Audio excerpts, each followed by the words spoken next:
Major political protest in Kingston this morning. Protesters gathered in Crossroads on Tuesday to voice opposition to the government's agreement with the United States to temporarily receive third country nationals, while also demanding the resignation of Government Minister Dr. Andrew Wheatley following adverse findings by the Integrity Commission.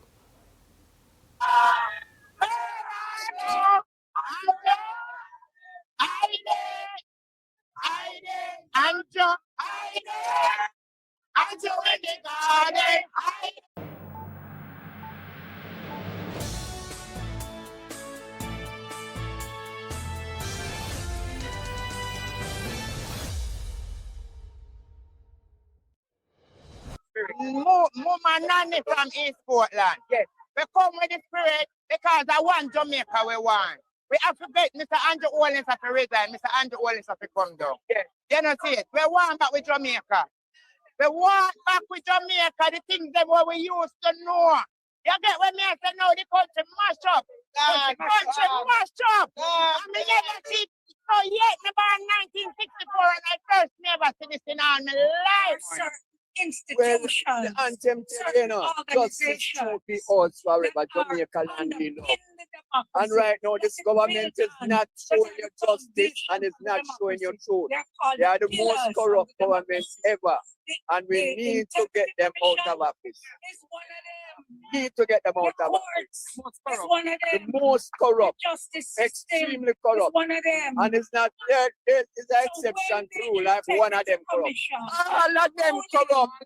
All of them. Yes. Yeah. What do you think about the 10,000? That is the most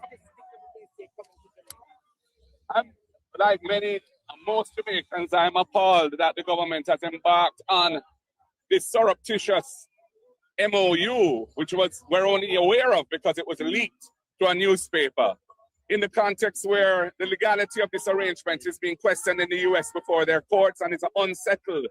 It is most inappropriate for Jamaica to be embarking upon an arrangement like that, which could expose us to liability if it turns out that the US Supreme Court agrees with the federal judge who has already ruled that these arrangements are unlawful in the US.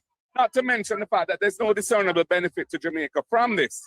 So the question is, why are we doing it? And the government is being very underhand and duplicitous in how they're answering that question, because, you know, we've heard various rumors and various explanations which are incompatible. And the communication is very chatter. It is, and Minister Chang came to the Parliament and told us that this arrangement was initiated by the US, while a US diplomatic note, which was revealed to the newspapers here, indicated that the initiation of it was by a minister of this government in Jamaica, went to a conference in Florida and approached the US authorities with a suggestion that this arrangement be entered into. So those two things are, again, incompatible, inconsistent. And I've called for Minister Chang to be referred to the Privileges Committee of the House so that this matter can be reviewed, because not being forthcoming, misleading the House and telling the House things which are not true is a serious violation of the rules of Parliament and the traditions of Parliament. So that is why I've said that. Will you be pressing them this afternoon in the Parliament to find out further about this agreement?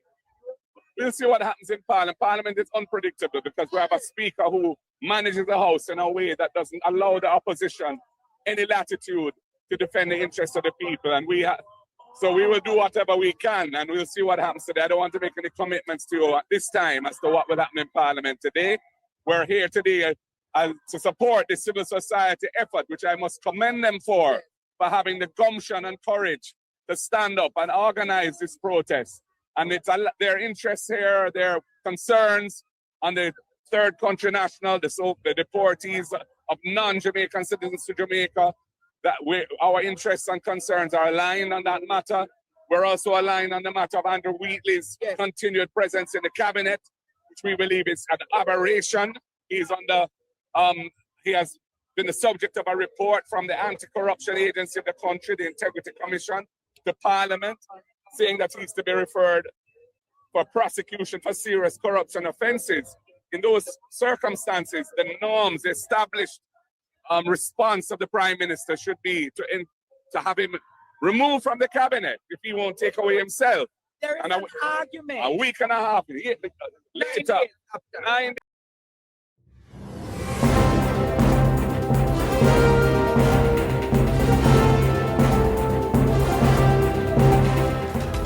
Subscribe today, turn on notifications, and never miss the stories that matter most. Jamaica News Now, your Highlands, your news, right now.